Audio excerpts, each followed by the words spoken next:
반갑습니다. 안녕. 상황은 똑같은데 어떤 사람은 굉장히 행복해 보이고 어떤 사람은 행복해 보이지 않는다면 여러분은 어떤 사람이 되고 싶으신가요? 한 두 분의 택시 기사님의 이야기를 들려드릴까 합니다. 첫 번째 그 택시 기사님을 택시를 타고 제가 강남역까지 이제 이동을 하는데 이분이 너무 막 긍정적인 거예요.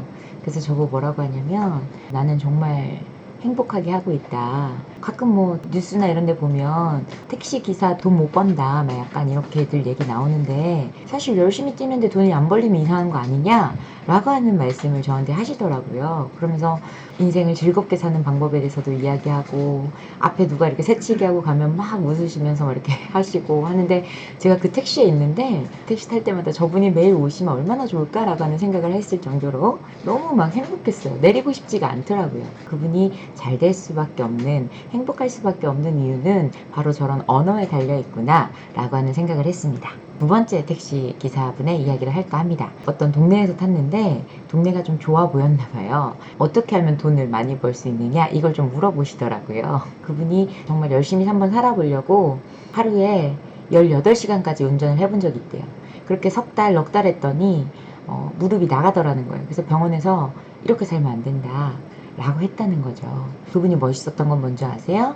그분의 차 핸들에 어떤 종이가 하나 적혀 있었는데 단골들이 몇 시에 타고 어디서 타고 거기다 기록해 놓은 게 너무 멋있어 보였거든요. 그래서 제가 이분 진짜 잘 됐으면 좋겠다는 마음에 그럼 그냥 제가 생각하는 대로만 좀 말씀을 드려도 될까요? 이랬어요. 그분의 이야기를 듣는데 조금 안타까운 게 있었거든요. 모든 선택하는 단어들이 너무 좋지 않은 단어들이었어요. 예를 들면 이런 거였어요. 언제 내가 이거 푼돈 모아가지고 종잣돈을 모으겠냐고. 그러니까 우리 같은 사람들은 도박이나 이런 쪽으로 빠질 수밖에 없다고 그런 말씀을 저한테 하시더라고요. 우리 같은 사람들이 뭐죠? 푼돈이란 단어를 썼어요. 말씀드리면 좋아지지 않을까라고 하는 생각으로 제가 그런 말을 했습니다.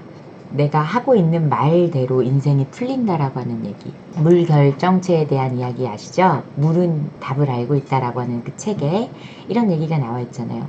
물에게 사랑의 말을 들려줬을 때와 그 반대를 들려줬을 때 똑같이 열렸더니 사랑의 말을 들려준 쪽은 결정체가 육각형이라 너무너무 이쁘게 되어 있었다면 반대쪽은 깨져 있었다라고 하는 이야기. 말에는 힘이 있습니다. 분명히 있습니다. 그런 이야기를 들려주면서 말을 하면 내가 제일 먼저 들으니 우리 사장님도 똑같이 내가 정말 원하는 것만 말씀해 보시면 어떨까요? 라고 했어요.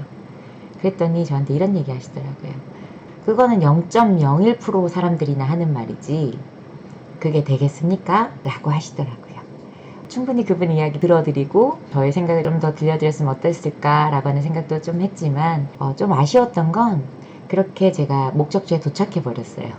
좋아요. 여러분 지난 한 주 동안 어떤 단어들 쓰고 계셨나요? 그 단어가 정말 여러분이 원하는 미래의 단어가 맞나요? 만약 그게 아니라고 하면 여러분 단어만 긍정적으로라도 한번 바꿔볼게요. 실제로 요새 어때? 라고 물어봤을 때 예 좋습니다. 잘 돼가고 있습니다.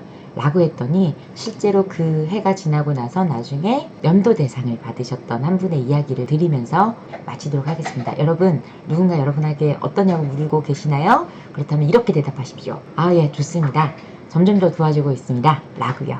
여러분 점점 더 좋아지는 여러분의 인생이 되길 바라면서 이상 주화요가 김주화였습니다. 안녕.